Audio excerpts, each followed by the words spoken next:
Hi, my name's Billy, I read books, and welcome to my Why I Haven't Read These Books tag video, which is an idea I got from the channel Bookish Chaz. I saw this on his channel and I thought, you know what, that's a really good tag video. It's 5 questions and I've got quite a few good answers to those questions. So if you've not checked out Chaz's channel, I'll link it down below. Go and give him a view, subscribe to his channel. He's a really nice guy and he puts out a lot of really good videos as well. So I'm not going to tag anyone in this video, but if you want to play along at home, play along yourself, then let me know in the comments below. Put your answers to the questions down below, and I'm really looking forward to seeing what your answers are. So if you want to play along, then 3, 2, 1, go. First question is a classic book I haven't read, and for that I'm going to say Frankenstein by Mary Shelley. Now there's a lot of books I could have chosen for this question, because a bit like with films or TV programmes, if I didn't read it at the time, and obviously I couldn't read Frankenstein at the time, but bear with me. If someone says to me, oh, you really need to go and see that film, or you really need to watch that TV series, it was out 30 years ago, it's great, it's a classic. I'm like, no, I'm not going to do that, because it's old, and I'll have seen other things that have been influenced by it, so it'll just look dated. And that's my worry with Frankenstein. I know nothing about that story. All I know about Frankenstein is like Frankenstein's monster from Halloween Outfits. I don't think I've ever seen a Frankenstein film. I don't think I've ever seen a program about it. Never watched any, I don't know, documentaries about it. I don't know, anything. I don't know anything about it really. But I'm worried I won't like it because I will have seen things done before based on it.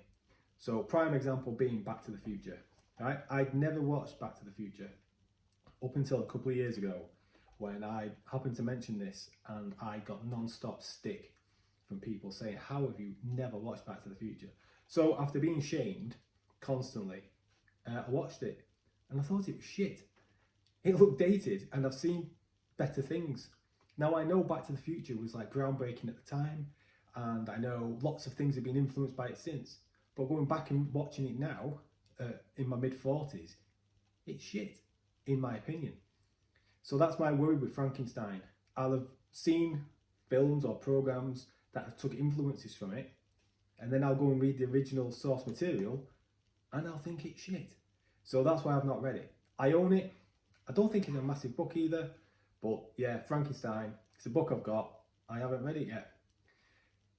Second question is a fiction book, and for that I'm going to say Where the Crawdads Sing by Delia Owens. Now, I don't know about you, but a couple of years ago on YouTube, every advert that seemed to come on for me was an Audible advert, and it was Where the Crawdads Sing by Delia Owens was the book they kept on pushing. And I was sick to death of seeing this advert. I could almost say it word for word. Where the Crawdads Sing, Where the Crawdads Sing. And anyway, one day it popped up on Kindle's Daily Deals for 99p. And because it was in my head, because I'd seen it that many times, I bought it. And I'm sure those adverts stopped the minute I bought that book. Maybe I'm a conspiracy theorist, I don't know, but I'm pretty sure those adverts stopped the minute I bought it. Now, a viewer to the channel actually commented on one of my videos and mentioned that book and said it was actually really good. So I will read it at some point, but it was purely a buy out of frustration because of advertising. And I normally pride myself on not to be swayed by advertising. If you've read it, let me know. Is it actually any good? Question 3 is a non-fiction book I haven't read. And for that I'm going to say Awaken the Dragon Within. Awaken the Dragon Within by Tony Robbins. Now, Tony Robbins is one of those guys who's all about developing yourself, pushing your limited beliefs, changing your mental attitude and a positive mindset, and you can achieve anything. And a few years ago, I was quite into reading books about that, about self-development and improving your confidence and your body language and improving yourself and challenging your perceptions and beliefs about various things.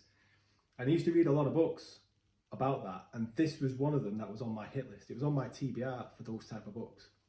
But then I got into reading fantasy and science fiction again, and that just took over. And I've thought for quite a while, I need to start incorporating those into my reading again.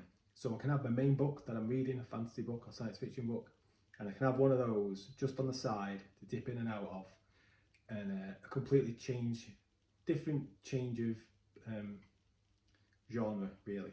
So Awaken the Dragon Within by Tony Robbins is a non-fiction book I haven't read.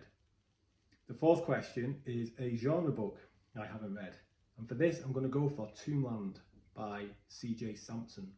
Sansom, and this is part of the Matthew Shardlake series. This is book 7, and I believe it's the final one as well, and I've not read it. I've got it, I've not read it. Now, these books are, like I said, it's historical fiction. It's set in London in around the time of Henry VIII, and Matthew Shardlake, the main character, is a crippled, hunchbacked lawyer. So based on that, you can probably guess that these books aren't full of action and adventure and fighting and sword fights or anything like that. This is all about character work. This is all about atmosphere, plot, character relationships, conversations, intellect, and Shardlake and his friends get inserted into real life historical events, and the author manages to really ratchet up the tension and the atmosphere to like almost unbearable levels, just through the quality of his writing, because Shardlake uses his intellect and his vocabulary to solve these mysteries. He doesn't rely on fighting. He's got friends who do a bit of that for him, but that's not the main part of the book. So the first book in this series wasn't the best, I didn't think, but after that it took off. It went into orbit for me, and I read them all up until this last one, Tombland, and I've not read it yet, and it's a shame because these are really, really good books. If you're wanting a book series to read outside of fantasy or science fiction, and you don't know where to start, but you like character-based stories with intelligent stories, atmosphere, world building and character development, then I would highly recommend C.J. Sansom's Matthew Shardlake series. And the final question is a book I've owned for a long time but haven't read yet. And for that, I'm going to say The Shadow of What Was Lost by James Islington, or Islington. I never know how to pronounce his name. And this is book 1 of the Lycanius series. And I got this book, I've got it on Kindle, and I got it a good few years ago when I first discovered YouTube and BookTube. And I've not read it yet. Even though the series is complete, even though people talk very highly about it, I haven't read it. And the only thing I can think is because I love those covers so much, I actually want to read them in physical format, but I've not bought them. And as well, I believe they're like trade paperback size. So like with this, it's big book, feels good in your hand, with beautiful covers. That's why I want to read it. So I need to buy them in physical format, but as you can see, I don't have a lot of space, and I would want to display them as well. So it's a book I've got digital. I'm gonna have to buy it in physical, and I think that's what's going to give me the kick up the backside I need to read it. So there you go. Those are the 5 questions. Those are my 5 answers. What answers do you have? Let me know in the comments below. Go check out Chaz's channel, subscribe to him, and I'll see you in the next video. Take care. Bye bye.